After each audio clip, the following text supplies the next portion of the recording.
네, 오늘 말씀의 제목은 주님을 알아가는 기쁨이라는 제목입니다. 먼저 36절을 보세요. 36절 같이 한번 읽어볼까요? 시작. 예수께서 건의심을 보고 말하되 보라 하나님의 어린 양이로다. 네, 하나님의 어린 양이로다. 네, 세례 요한이 두 제자에게 오늘 두 제자가 등장하는데 예수님을 소개할 때 하나님의 어린 양이다 그렇게 소개를 합니다.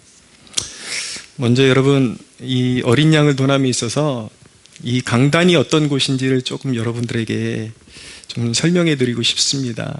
제가 잠깐 준비한 사진이 있는데 사진 한번 띄워보시겠어요? 네, 잘 보이시나 모르겠는데 대충 예배당인 거 보이시죠?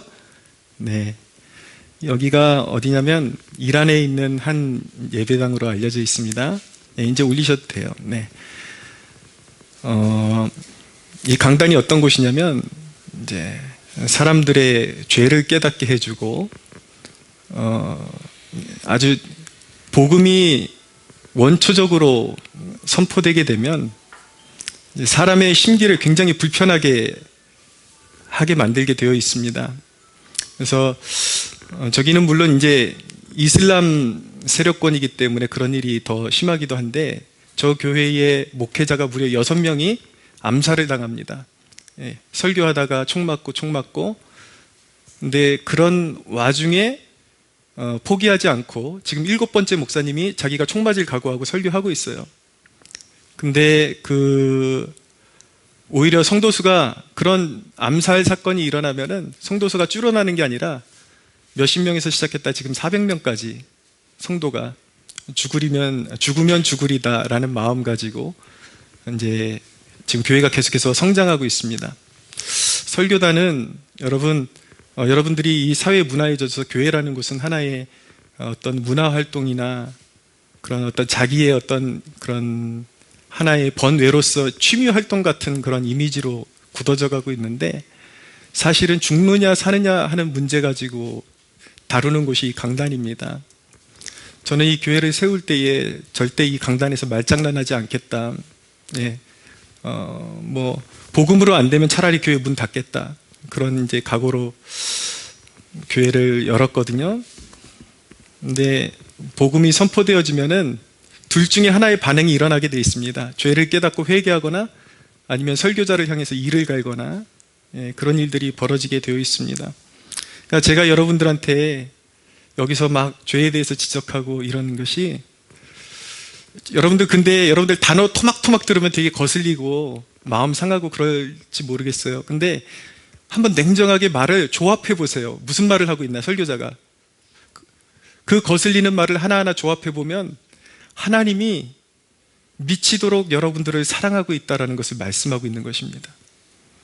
여러분들 멸망하지 말라고 이 세상의 끝을 아시고 시작과 끝을 주관하시는 하나님께서 여러분들을 구원하시기 위해서 사랑한다 돌아와라 그 얘기하고 있는 거예요. 지금 이 설교단이 어떤 모양새냐면 매 주마다 이런 거죠. 운전하고 가는데 앞에 벼랑이 있는데 설교자가 하는 일은 무엇이냐면 좀 일어나 이거예요. 좀 일어나라고. 근데 이제 그거를 안 좋게 듣는 입장에서는 죽을 운명에 있는 것을 알지 못하고 왜 이래 예의 없이 왜 이러는데 도대체 왜 나한테 그렇게 그런데 이게 지금 계속 이 설교자와 회중 간에 이 보이지 않는 힘이 왔다 갔다 하면서 이게 씨름이 되는 거예요 지금. 그러나 여러분 분명한 것은 무엇이냐면 하나님이 자신의 아들을 여러분들에게 내어주실 만큼 여러분들을 죽도록 사랑한다라는 말을 이 강단에서 지금 하고 있는 것입니다. 여러분 하나님의 어린 양이라는 그 단어는요, 예수님이 하나님의 어린 양이라는 표현은 예수님이 희생 제물로 이 땅에 오셨다라는 것입니다. 그러니까 예수님을 하나님의 어린 양이라고 딱 표현한 것은 그 표현에는 우리 인간의 상태가 어떠하다라는 것을 암시하고 있는 거예요. 예를 들어서 여러분 저 냉장고라는 물건을 여러분들이 처음 본다고 생각해 보자고요. 그럼 냉장고가 어떤 물건을 신선하게 하는 기능이 있는데 그것을 왜 저걸 만들었을까? 거기서부터 시작해 보면 여러분들이 깨닫는 진리가 있을 것입니다. 그것이 무엇이냐면 모든 음식은 썩는다. 그렇기 때문에 냉장고가 필요한 거예요.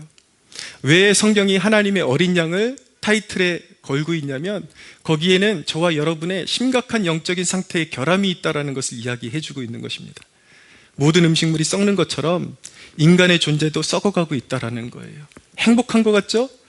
예, 제가 종종 하는 말이 있는데 사람들은 젊어지겠다고 자꾸 주름 피고 그러는데 예, 실컷 펴보세요. 죽어가고 있어요. 예, 계속 피면서 죽어가고 있어요. 그게 현실이라니까요. 근데 거기가 끝이 아니라 성경은 뭐라고 말씀하냐면 죽음 이후에 심판이 있다. 예.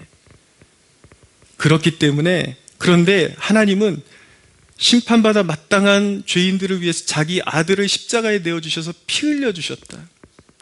예. 저와 여러분이 내 자신의 존재에 대해서 깨닫는 순간 하나님의 어린 양이 나에게 절실히 필요하다라는 것을 깨닫게 될 것입니다. 오늘 본문에 세례 요한이 나옵니다. 근데 두 제자가 등장해요. 근데 세례 요한은 예수님을 소개하는 존재로 등장하고 있습니다.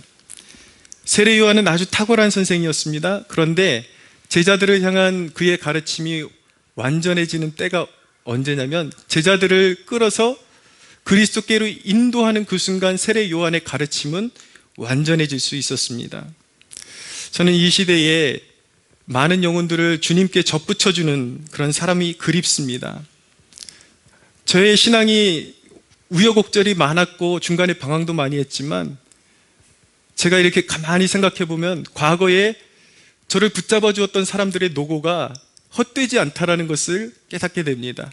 제가 초등학교 시절에 교회에 가면 주일학교 선생님이 한 분 계셨어요. 남자 선생님이었는데 가면 어려운 거 요구하지 않아요. 무조건 가면 왔냐 안아주고 떡볶이 사주고 떡볶이. 예. 그 떡볶이가 나를 당겨서 매주 빠지지 않고 그 떡볶이 먹으러 교회 가다 보니까 그 선생님이 아이들이 빠지면 얼마나 헌신적으로 챙겨주는지요. 아이들이 빠지는 꼴을 못 봐요. 전화해서 챙겨주고 떡볶이 먹여주고 보내고 그러니까 우리 어렸을 때 제가 어렸을 때 딱 드는 생각 교회는 좋은 곳이다. 그 선생님 때문에. 그런 이미지가 이제 머릿속에 박히는 것이죠. 그런데 선생님이 그 다음에 바뀌었어요. 근데 그 선생님은 안 챙겨주더라고요. 한번 빠졌는데도 안 찾아. 또 안 나가게 돼. 예. 떡볶이 같은 거 되게 아끼더라고요. 그분은 안 사주더라고요. 그러니까 안 가게 되더라고요. 그래서 근데 지금 생각해 보면 그 헌신적으로 저에게 성경 공부를 깊이 가르쳐 준 것도 아닌데 떡볶이 사주면서 하나님의 사랑 체험하게 해줬던 그 선생님이 두고두고 기억에 남습니다. 여러분들에게 하나님께서 주신 은사들이 있는데 그 은사를 가지고 사람들과의 만났을 때에 여러분들이 그 관계 속에서 비즈니스 선에서 끝낸다면 여러분은 땅의 일을 감당하는 삶을 살고 있는 것입니다.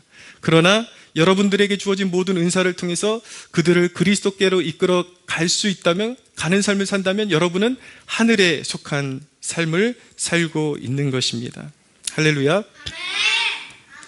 오늘 이제 두 제자와 세례 요한이 이렇게 두 제자에게 자기의 그런 입지를 내려놓고 예수님에게 두 제자를 보내줍니다. 오늘 본문을 통해서 주님을 알아가려면 이 두 제자가 예수님과 교류하는 그 예수님을 알아가는 이 과정을 통해서 우리 지켜보면서 우리 또한 어떻게 하면 예수님을 알아갈 수 있는가에 대한 중요한 통찰을 얻게 되는 것입니다. 자, 우리가 주님을 알아가려면 첫째로 주님을 따라가십시오.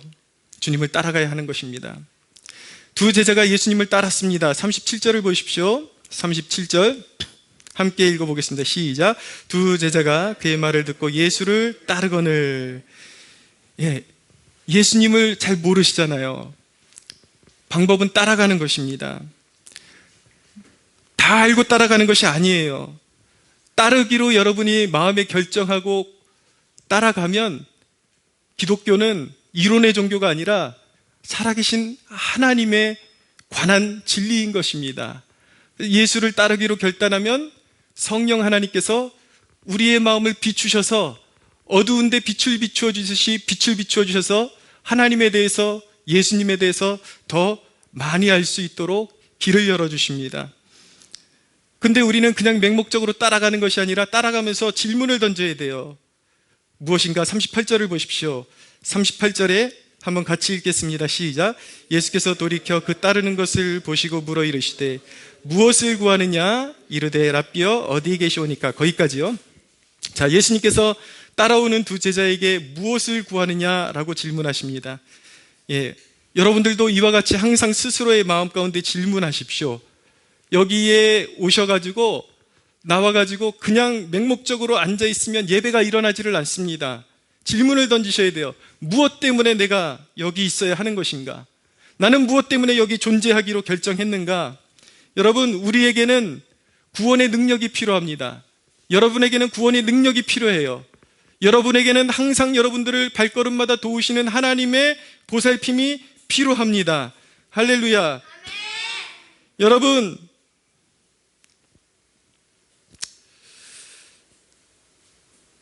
무엇 때문에 내가 여기 있는가? 이 질문이 여러분들의 신앙을 맹목에서 참 신앙으로 인도해 줄 것입니다. 우리에게 주님이 필요함을 알고 주님을 초청하고 고백할 때 주님은 우리를 더욱더 가까이 이끌어 주신다는 사실을 꼭 기억하시기 바랍니다. 주님을 알아가려면 알고자 하는 관심이 필요해요. 주님께서 이 두 제자에게 이어서 뭐라고 하시냐면 39절에 보십시오. 예수께서 이르시되 와서 보라 라고 말씀하시죠. 이들이 지금 주님을 다 알고 따르는 것이 아니에요. 그냥 따라가고 있는 것입니다.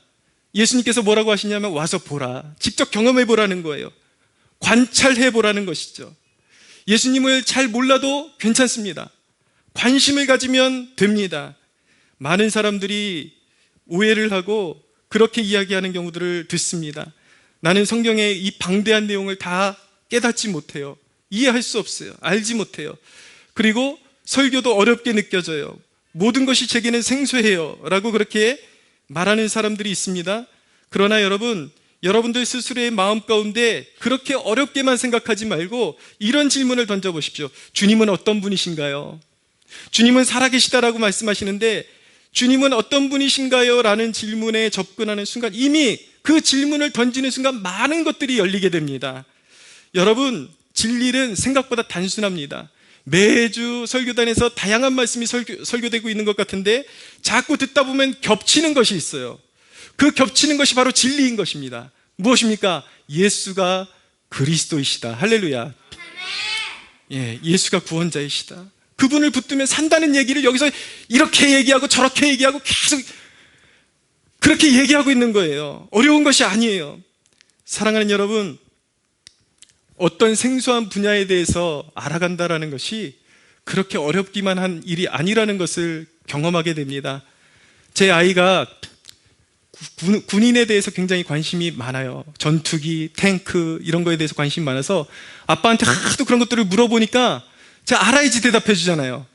전투기에 대해서 알아야 되니까 요즘 취미 들린 게 무엇이냐면 유튜브에 보면은 밀리터리 TV라는 것이 있어요. 미국에서 이렇게 미국 그 유튜브인데 짤막짤막하게 전투기가 어떤 종류가 있는지 그런 거 소개하는 영상이 있어요. 그거 계속 봅니다. 보면 생각보다 뭐 이렇게 많아. 전투기가 한두 개가 아니에요. 많은데 그걸 연달아서 계속 보게 되면 이제 정리가 되게 됩니다.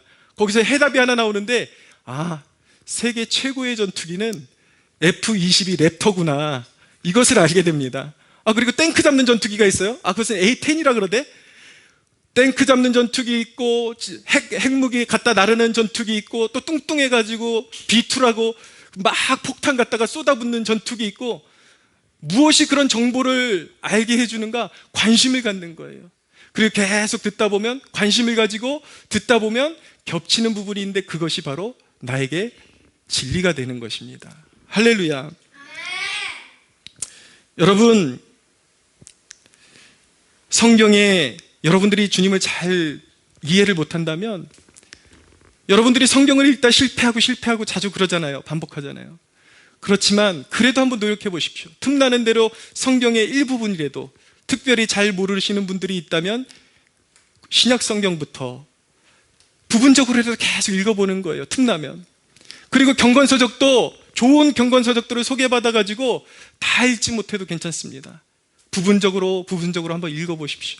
그럼 겹치는 부분이 있어요. 여러분, 하나님의 계획과 섭리는 너무나도 오묘해서 그 일부분을 접하는 것이 무섭다라는 것을 아셔야 돼요. 중국의 선교의 문을 연 위대한 선교사 중에 허드슨 테일러라는 분이 있는데, 이분은 어렸을 때 목사님의 자녀로 태어나서 살았지만 주님에 대해서 잘 알지 못했지만 어느 날 아버지의 서재에 들어가서 우연히 펴본 경건서적의 일부분을 읽다가 영적으로 거듭나가지고 자신의 삶을 그리스도를 위해서, 하나님 나라를 위해서 헌신하는 위대한 선교의 획을 긋는 인물이 되었던 것입니다. 여러분들이 관심을 갖는 그 순간부터 눈이 열리기 시작할 것을 믿으시기 바랍니다. 특별히 여러분들이 나는 기도 잘 못해, 이것 자체가 편견이에요. 기도를 어떻게 잘 해야 된다라는 강박관념부터 벗어버리고 기도해 보십시오. 여러분들이 살아가면서 마음이 상할 때가 딱 기도하기 좋은 때라는 것을 기억하시기 바랍니다. 기도하다 보면 여러분, 제가 약속드리는데 성령의 감동이라는 것이 있습니다. 제가 청년 때에 운동선수의 꿈을 가지고 그렇게 정말 혈기왕성하게 운동하던 시절이 있었는데, 수술을 5번 하고 제 꿈을 완전히 송두리째 잃어버리고 제 마음이 땅바닥을 칠 때에 제가 새벽 기도를 나가기 시작했어요. 주님이 어떤 분인지도 잘 모르고 그냥 무조건 나가기 시작했어요. 나 살려달라고 그냥 무릎 꿇고 기도하기 시작했는데, 그때 살아계신 하나님을 인격적으로 경험하는 계기가 되었습니다. 갑자기 제가 느낀 그대로를 말씀드리면, 누군가가 제 머리에 손을 넣는 느낌이 들면서 갑자기 따뜻한 그런 기운이 몸속으로 몸 전체를 두르고 마음이 뜨거워지고 눈물이 솟아오르고, 거기서 살아계신 주님을 경험하게 되죠. 여러분들, 마음이 힘들 때에 기도해 보십시오. 예수님의 이름으로 기도 어렵지 않아요. 여러분들의 마음을 그대로 솔직하게 힘든 것을 주님 앞에 올려드리고 예수님의 이름으로 기도합니다, 이렇게 마무리하면 되는 것입니다. 기도하다 보면 느껴지는 것이 있어요. 불평과 원망으로 기도하기 시작했는데 갑자기 이해할 수 없는 현상을 느끼게 되는 거예요. 마음이 부드러워지고 따뜻해지고, 그리고 두려웠던 마음이 용기로 충만해지고, 이상하게 원망으로 시작했는데 내 언어로 형언할 수 없는 기쁨이 내 마음에 자리 잡게 된다는 것을 느끼게 되는 것입니다. 그건 본능적으로 느끼게 돼요. 이것이 어디서 오는 것일까? 이것은 내가 이 세상을 살면서 한 번도 경험해 보지 못했던 느낌인데, 그때 그 일을 경험하는 순간 내 안에서 이 일을 행하시는 분이 예수 그리스도라는 것을 직감적으로 알게 되는 것입니다. 할렐루야. 일단 그것을 알기 시작하면, 그것을 느끼기 시작하면 불가항력적인 은혜에 끌리기 시작하는 거예요. 그때부터는 주님을 느끼기 시작하면은 자연스럽게 이제 세상에 그 어떤 것보다 주님을 추구하는 마음이 점점 생겨나고 따르게 되어 있는 것입니다. 조금 유치한 예를 하나 들어드리면, 짬뽕 좋아하십니까? 제가 종종 가는 짬뽕집이 있는데 거기에 꽤 맛있는 집인 줄 알았어요. 근데 제가 원래 우리 교회가 있던 이문동에 거기 짬뽕을 아주 잘하는 집이 있거든요. 영화장이라고. 거기서 짬뽕을 한 그릇 우연히 먹고 와서 이 집 짬뽕을 다시 먹어봤어요. 근데 짬뽕에도 수준 차이가 있더라고요. 이게 짬뽕이 이게 너무나도 수준 차이가 나니까 이제 이 집은 아니다. 이 집은 아니다. 진짜 짬뽕 맛을 찾아가게 되어 있는 것이죠. 그것처럼 여러분, 살아계신 주님을 느끼는 순간 사람이 강요하지 않아도 하늘의 것이 더 좋은 것을 알게 되고 주님이 나를 얼마나 사랑하시는지 알게 되기 때문에 주님을 따라가게 되어 있는 것입니다. 할렐루야. 거부할 수 없는 은혜로 주님을 따라가게끔 하나님이 만들어주신 그 은혜를 무엇이라고 말하냐면 불가항력적인 은혜다라고 말하는 것입니다. 그런 은혜가 있어요. 사랑하는 여러분, 주님을 알고 싶으십니까? 주님을 따라가는 축복이 있게 되기를 바랍니다.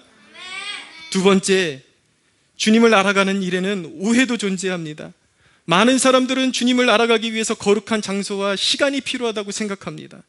오직 거룩한 예배당, 거룩한 시간 속, 거룩한 분위기 속에서만 예수님을 알 수 있고 만날 수 있다라고 그런 착각이 있어요. 그러나 39절 말미를 보십시오. 39절 말미에 이 두 제자가 예수님을 인격적으로 만난 시간이 언제입니까? 때가 10시쯤 되었더라라고 말씀하고 있습니다. 여러분, 성경이 이 구체적인 시간을 기록하고 있는 이유는 무엇이냐면, 첫째는 이것이 역사적인 사실이다. 많은 학자들이 동의하는 것은 무엇이냐면, 이 요한복음을 지금 그 예수님을 따라가는 두 제자 중에 한 사람이 바로 사도 요한일 것이다. 이 요한복음의 저자인 사도 요한일 것이다라는 것을 동의합니다.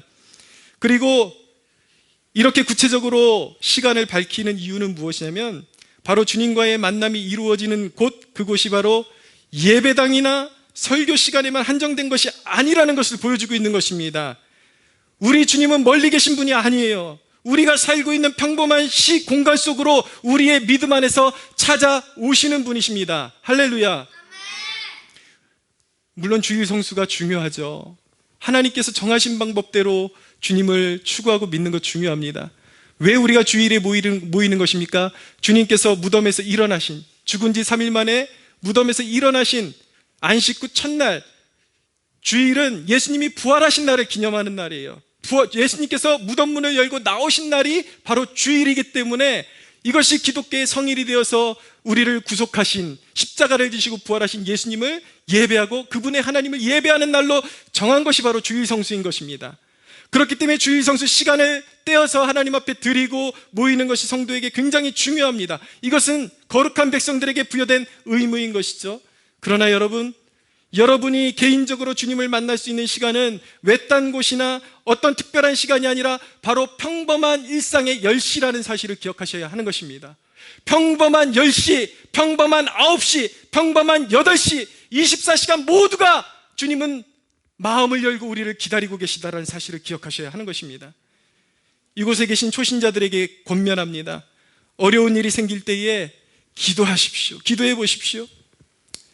구약 성경에 보면 믿음의 조상 중에 야곱이라는 인물이 나오는데, 이 야곱은 형 에서를 속여 먹다가 형 에서가 죽이려고 하자 형 에서를 피해서 급한 마음으로 외삼촌이 있는 밧단 아람으로 도망하는 길에 베델이라는 곳에 이르게 되었어요.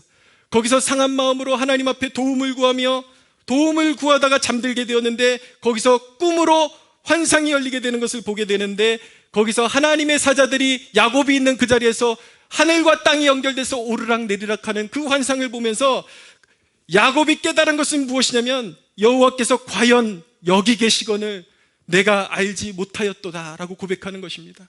어느 날 갑자기 야곱 곁으로 오신 것이 아니라 하나님은 항상 야곱 곁에서 지키고 계셨는데, 야곱이 죽을 고비에 넘겨지면서 그 죽을 고비를 모면하기 위해서 하나님 앞에 엎드려 기도하다가 잠든 사이에 하나님이 바로 자기와 함께 계시고 지금까지 곁에 계셨다라는 그 사실을 눈뜨게 되었던 것입니다. 사랑하는 여러분, 이 설교의 내용을 여러분들 복잡하십니까? 한 가지만 기억하십시오. 우리 예수님은 살아계십니다. 할렐루야. 예, 여러분들의 삶의 처소로 초청할 수가 있어요. 그분을. 여러분들 일이 만약에 하다가 꼬이고 그럴 때에 한번 시험해 보십시오. 예수님의 이름으로 기도해 보십시오. 뭔가 나타나요. 여러분들만이 알 수 있는 그 일을 주님이 행하십니다. 할렐루야. 내가 여기 있다라고 말씀해 주시는 분이 예수님이세요. 느낌이 잘 안 와요? 계속해서 믿음으로 기도하십시오. 알 수 있게 돼요. 역사하시는 주님이세요. 이곳에 연륜 있는 성도님들에게 권면합니다. 여러분들의 마음이 분주하고 어떤 두려움에 휩싸이게 돼요. 그러면 어떤 특별한 시간에 꼭 거룩한 장소로 나가야 된다라고 착각하지 마시고, 마음이 분주하고 마음에 두려움이 있고 울컥한 그 시간에 마음을 분주한 세상 속에서 바로 주님으로 마음을 돌이키시기 바랍니다. 여러분들이 어디에 서 있든지 길가를 가다가도 여러분들의 마음을 주님께로 돌이키는 순간 주님이 그곳에 좌정하신다는 사실을 믿으시기 바랍니다. 제가 개척을 시작하고 마음이 너무 어려웠어요. 처음에 지하교회를 시작하고 한 치 앞도 보이지 않는 그 상황 가운데서 저 인천에 처음에는 저희 사택도 없어갖고 부모님이 인천에 사시는데 그 조그만 아파트에 거기에 얹혀 살던 때가 있었어요. 얼마나 마음이 괴롭고 힘들었는지 앞이 보이지 않는데 길거리를 가고 있는데 횡단보도 앞에 서 있는데 그날 기억이 지금까지도 잊혀지지를 않아요. 제 눈을 들어 마음의 눈을 들어서 어려운 마음을 토로하고 주님을 바라보았는데 거기서 너무나도 분명하고 선명하게 저에게 울려 퍼지는 음성이 있었습니다. 나를 믿으라라고 말씀하시는 주님의 음성을 듣게 된 것입니다. 그리고 나서 개척을 하고 나서 한창 시간이 지난 이후에 종로의 거리를 걷고 있는데 너무 마음이 힘든 그런 시간을 보내고 있었습니다. 그때도 종로, 지금도 잊혀지지를 않아요. 광화문에 교보문고 앞을 걷고 있는데 그때도 너무나도 가슴이 답답하고 아픈 마음을 주님께 아뢰드리고 주님이라고 속으로 탄식하는 순간 정말 하늘로부터 제 마음에 퍼져 울리는 한 소리가 있었어요. 그 동일한 주님, 수년 전에 저에게 너는 나를 믿으라고 말씀하셨던 그 주님이 동일한 음성으로 저에게 말씀하셨습니다. 너는 나를 믿으라라고 말씀하셨어요. 그 음성을 듣는 순간 앞이 보이지 않지만 아무것도 나아진 것은 없지만 저는 믿음을 소유할 수 있었어요. 주님이 앞서가시는구나. 주님이 나와 함께 하시는구나. 주님이 나와 함께 하시기 때문에 내 앞길이 보이지 않지만 내 앞길은 어두운 것이 아니라 빛 가운데로 걸어가고 있다. 할렐루야. 여러분들에게 그런 은혜가 있기를 축원합니다. 마음으로 그분을 가까이 하는 자에게 주님은 가까이 오십니다. 잠언 8장 17절에 말씀합니다. 나를 사랑하는 자들이 나의 사랑을 입으며 나를 간절히 찾는 자가 나를 만날 것이니라고 말씀하고 있습니다. 여러분들 시험해 보십시오. 모든 순간마다 어려움이 올 때마다 주님의 이름을 구하십시오. 그때마다 여러분들에게 간증이 생길 거예요. 야곱이 그렇게 베델에서 하나님을 만난 다음에 했던 일이 무엇이냐면 자기가 베고재던 돌 베개를 기둥으로 세워가지고 이곳이 하나님을 만난 곳이다. 거기다 기름을 부어서 기념을 합니다. 여러분들의 모든 삶의 골짜기마다 주님을 만난 기념비를 세우십시오. 할렐루야. 그리고 앞으로 걸어가는데 앞이 보이지 않고 절망이에요. 그럼 어떻게 합니까? 뒤를 돌아보십시오.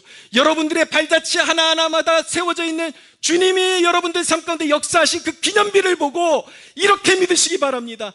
과거의 내 삶 가운데 함께 하셨던 주님이 앞이 보이지 않지만 그 길로 걸어가는 나를 인도하실 것이다. 할렐루야. 과거의 기적을 일으켜 주셨던 그 주님이 앞으로도 눈이 보이지 않지만 그 앞길을 여시고 동일한 역사로 인도하실 것이다. 그것을 믿는 여러분들 되시기를 축복합니다. 오늘 세 번째 메시지입니다. 여러분들이 예수님을 만나는 순간이 여러분들의 인생의 변화는 이미 시작된 시점이라는 것을 믿으시기 바랍니다. 40절에서 41절 한번 읽어볼까요? 40절에서 41절 같이 읽겠습니다. 시작. 요한의 말을 듣고 예수를 따르는 두 사람 중에 하나는 시몬 베드로의 형제 안드레라. 그가 먼저 자기의 형제 시몬을 찾아 말하되 우리가 메시아를 만났다고. 메시아는 번역하면 그리스도라.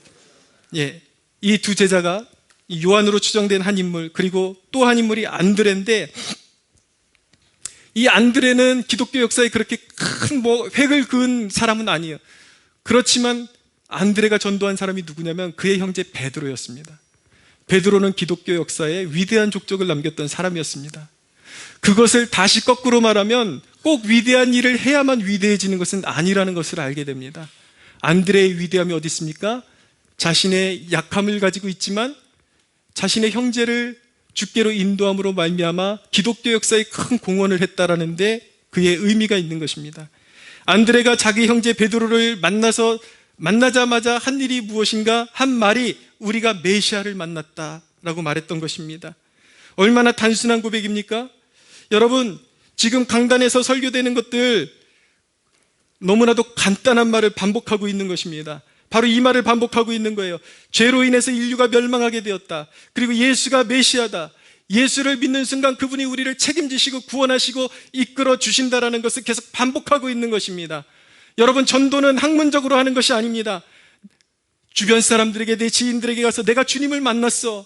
아직은 잘 모르겠지만 거기 가니까 뭔가 느껴지더라.